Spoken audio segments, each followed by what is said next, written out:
we had an unbelievable time at Nancy Lieberman's Dream Ball Gala this past Tuesday. Did. Yeah, it was. I learned so much just going to that ball, man. We got there. They gave us some wine as we're waiting in line to check in and which stuff. was fantastic. So which was great. I mean, that was completely unexpected. You know, I even told you before, I was like, man, I feel like a fish out of water here just because I don't feel fancy enough. But anyways, so we check in, we go and sit down. We sit next to our friends Sarah Merrifield and Paige Schnorbach of Valley Sports Southwest. We start eating our salad, and then of course Nancy Lieberman comes on and introduces everything, and it was fantastic. I mean, I learned just so much about Title IX and just about, we'll talk about it in a minute, but we had a panel also that we got to see of just a bunch of women who have done incredible things in the sports world, from tennis all the way to basketball. It was all the whole 9 yards, everything. But man, it was really cool to see how much of an impact they just have made in the sports world. It makes you feel like, man, like I want to do the same exact thing. Right. You know? Yeah. So really cool. To start off with too, for anyone who might be listening to the show that doesn't necessarily know exactly what Title IX is, we tweeted out a picture of our the back of our shirts, have it on there. Let me pull it up real fast so that way I can like read to you exactly what the back of our shirts say. This is the like legal definition of what Title IX is, and then I'll give you kind of like the other side of it. So Title IX reads, no person in the United States shall on the basis of sex be excluded from participation in or be denied the benefits of or be subjected to discrimination under any education program or activity receiving federal financial assistance. So basically what that means is Title IX is put into place 50 years ago in 1972 for college athletics, to where you have to have an equal number of male sports as you do female sports. So like the best example that I have here is we both went to the University of North Texas. The University of North Texas is a Division I program that has, you know, anything and everything that you could hope for, but the one sport that's kind of the glaring hole in this is baseball. Yep. And a lot of people go, well, you've got the space, you've got the money, just build the baseball field. Well, the reason there's a lot that goes into that, obviously that's a huge program. You're adding all those scholarships, blah, blah, blah. But the other side of it is they can't just add baseball. They would have to add another female sport, whether that be a lacrosse or there's a plethora of different female sports that you can do. But that's what it is. They want to make sure that all the funding in athletics isn't going just to male sports, that it's going to female sports, and that there's equal number of scholarships. You know, there's a bunch of stuff, facility upgrades. There's a lot of stuff that goes into it. But basically it's saying, hey, male sports are not more important than female sports, which, you know what, we're totally here for. So go ahead. No, I was going to say, I'm glad you brought that up too, because I feel like I get asked all the time, just being a North Texas graduate, like, oh, why don't you have baseball? Like you're in a hotbed for baseball recruits. I mean, the DFW is filled with a bunch of great baseball programs, high school baseball programs. And yeah, that's a great point that you bring up, just because you don't really realize it that way, just because your mind automatically goes, oh, can they not afford it? Right. You know, is there not enough space for it? But no, there's a deeper meaning. Yeah, you can't just doing that is not just gaining 9 scholarships for the starters on the baseball team. You know, it's gathering scholarships and all of that stuff for another women's team that you would have to build another facility for. So there's a lot of stuff that goes into it. It's great. We're pumped up. We're amped up that it's been around. But we got to sit there and listen to a panel of 6 women talk, and they were all there during really kind of like the solid forming of Title IX and, you know, like when it was really in its infancy. So on the panel were Tamika Catchings, who, if you don't know her, 15-year career in the WNBA, she played all 15 years at the Indiana Fever, one of the only women, she's one of only 11 women to receive an Olympic gold medal, an NCAA championship, FIBA World Cup gold, and WNBA championship. So she played under Pat Summitt at Tennessee, obviously legendary head coach. Everyone knows that name. So that played a huge factor into Tennessee has historically been one of the best women's basketball programs forever, and Title IX was a big reason for that. There was Tisha Pinicherio, I believe. I always mess up her last name. I feel very bad, but she played at Old Dominion, a conference, former Conference USA school. That's also where Nancy Lieberman played. But she played at ODU from 1994 to 1998. She was a WNBA star forever. Won the championship in 2005 with the Sacramento Monarchs, which is funny because she went from being an Old Dominion Monarch to a Sacramento Monarch. That team obviously not. I found that funny. And then she went into the Basketball Hall of Fame in 2019. Then there's obviously Nancy Lieberman. I mean, the Hall of Famer needs no introduction there, from what she did at ODU to what she did in the WNBA to now coaching the Big Three, Olympic gold medals. I mean, no introduction needed for Nancy. Jackie Joyner-Kersee was there. She won 3 gold medals. She's 3 gold medals, 1 silver, 2 bronze in the heptathlon and long jump. So she's now on the board of directors for USA Track and Field. I mean, I think Sports Illustrated voted her like the best female athlete of all time, what she did. And the heptathlon, I think I'm saying that right, is 100-meter hurdles, high jump, shot put, 200 meters like running, long jump, javelin throw, and then the 800, which to me is very impressive. Yeah, that's 2 day. It's a 2-day competition, because I'm sure you got to compete in all 7 events, right? I mean, talk about versatility, man. Like, you gotta be good at everything, and that's hard in track. Because like, I remember when I ran track, they were like, yeah, you can do pole vault. I was like, bet. You can do one thing. Take me off for running. Like, I don't like that. So exactly. That's super impressive. And then the last person on the panel was Miss Julie Foudy. And if you know her, the legendary soccer player for Team USA, a 2-time FIFA Women's World Cup champion, a 2-time gold medalist for the Olympics.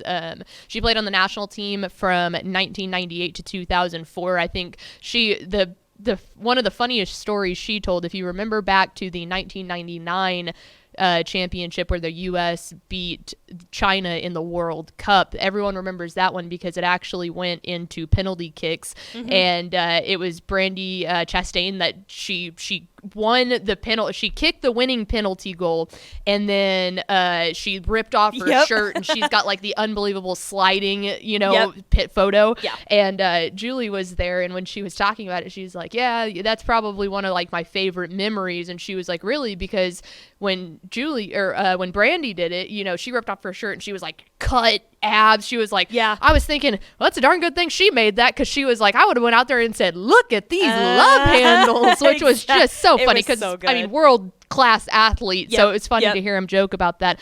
But man, it was unbelievable to hear those women sitting all on the same stage about what Title IX means, about the never-ending fight for equality when it comes to women in sports, and how they are the pioneers. And it was really cool because you heard people like Tisha, who went to ODU, and she was like, everyone kept showing her. She came over from Portuguese, and so she said everyone kept showing her Nancy Lieberman, and it's like, oh, like, this is who you're going to be like. And she's like, who's this Nancy lady? Yeah, and then she said, we didn't have Google back then, so it was hard to do that. But she goes, then I got my hands on some Nancy film, and she's going, oh my gosh, how am I supposed to live up to this expectation? And so they had showed how Nancy was one of the founding pioneers of this type of stuff. She was going through college when Title IX was really being developed and all that.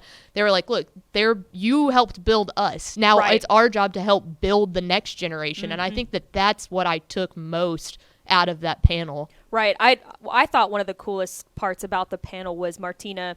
Would you like to pronounce her last name? Oh, yes. And I didn't even say that. I totally skipped over her. I'm so sorry. That was Martina. It's Nat. We practiced this before the show. Navatriola. Yes, I think that sounds right. 18 major singles titles, 31 major women's doubles, 10 majors mixed, so 59 major titles. She was number 1 in singles for 332 weeks. She was number 1 in doubles for 237 weeks. I mean, we talked a lot about Serena Williams the other day. This is a name that you should know, though. She might still have the cap for best tennis player of all time. I think so, too. And one of the things I took away from her the most was she's from the Czech Republic. And growing up in the Czech Republic, she's now a U.S. citizen. She came over in about, I think, 1981. But growing up, she told us that female and male sports, you were just expected to play sports. If you whether you were a Czech male Republic or is a communist athlete. Yeah. Yes, exactly. So you were expected. So she's always grown up to basically equality in women in sports. So when she came over here, she was like, we're not as equal in sports. Like, so it was really cool to hear that kind of background story, because you don't think about that, I guess, in other countries. Right. And another thing that was very, very interesting to hear is not only the battles that she had to go through, you know, to be respected once she got over here. She also has dual citizenship between the Czech Republic and the U.S. And at that point in time, when she was trying to get dual citizenship, she couldn't openly talk about being a lesbian, because she said that they, you know, at that point she wasn't going to be allowed to be a U.S. citizen with all the laws that were in place and everything. So, I mean, from a sports perspective, from a who she is perspective, to all of that, what I thought her most impactful line for me was she was also the Lifetime Achievement Award winner at the Gala.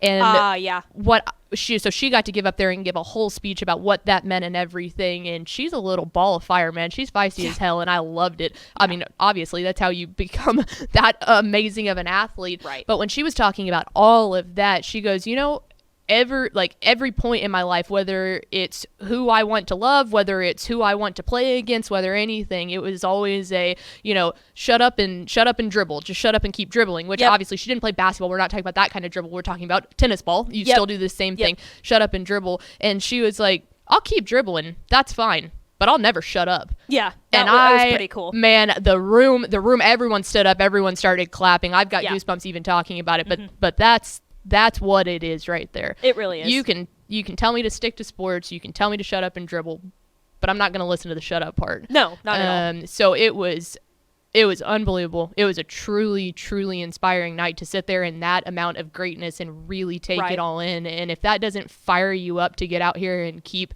trying to be now us, that next building block for women in sports, then I don't know what can light that fire underneath you. I mean, it was like a 4-hour event, but it felt like 30 minutes just because of how captivated the whole audience was, male, female, no matter what. I mean, everybody was just so captivated by all the women speaking up, and even the men that were up there too. It was an unbelievable, incredible and event. There's one other person I really want to, you know what, we're going to skip over the Texan Live games. If you want to watch high school football games this week, you should. We've got a great slate of them. Go to TexanLive.com. All of them are listed there. Or we have our DCTF watch guide that lists them all there too on TexasFootball.com. The other person that genuinely deserves an unbelievable shout out is Michaela Nobles. If you are from the DFW area, you may have heard of that name. She is a 17-year-old senior at Prosper High School. Michaela, on Tuesday, it was her 1-year anniversary of the accident she had. She's a cheerleader. She had been cheerleading for all growing up and stuff. Competitively as well. And she was in her backyard practicing with some of her friends, and they threw up, she did a flip, she ended up landing on her neck. It has now paralyzed her lower body completely. She has movement of her arms, and she definitely has movement of her face. It looks like she has movement of her wrist, but not of her hands. She can't actually like grip stuff and use her hands. So Tuesday was the 1-year anniversary of that. And she is now in a wheelchair and rolls herself around. And she rolled up on that stage in the most gorgeous gold gown that I've ever seen. Stunning. I mean, looked unbelievably gorgeous. And she went up there and she got the Inspirational Award from the Nancy Lieberman Charities. And she got up there, and that girl's outlook on life was unbelievable. She is a 17-year-old girl who is now paralyzed and is having to learn different ways everything all over again. To do everything. And she got up there, and she was like, God is not done with me yet, man. No. It was unbelievable. If I could even have half that good of an outlook on life when I get mad over the most minuscule things. I know. It's unbelievable. She is ready to go out there and kick some ass, and we are super proud of her, and we are determined in the off season we're going to bring Michaela in because she's just right down the road. But she was so well spoken too. She just smiled. She just smiled the whole time. Yeah, she was up there for probably about 5 minutes, I'd say, and just talked the whole time. But man, she's so positive. And I can't even imagine. I can't relate. But, I mean, how do you stay positive in a situation like that? But I get mad when Premiere shuts down. I know. When the computer shuts down, it just seems like it's just so impossible to have a positive outlook on life like that. But, I mean, she's incredible. I mean, her speech was great. She's so well-spoken for a 17-year-old. And, man, we wish her the best of luck. She's now training in a facility, I think in Prosper, and they showed video of her bear crawling literally on her elbows. Yeah, for like elbows 20 bleeding, yards. and she made it the whole way. She made it the entire way, and her elbows were bleeding. Yeah, like you said, her elbows were bleeding, but she's a warrior. She is the definition of a warrior. So yeah, if you were sick of us raising the women in sports flag, well, the fire just got lit under our ass again. So a huge shout out to Nancy Lieberman and her charities and her son TJ Klein and everything that they're doing to really take this to the next level and really fight the good fight for equality in sports. So we had an unbelievable time. But yeah, there's a little motivation for you on a Thursday when you just might need it.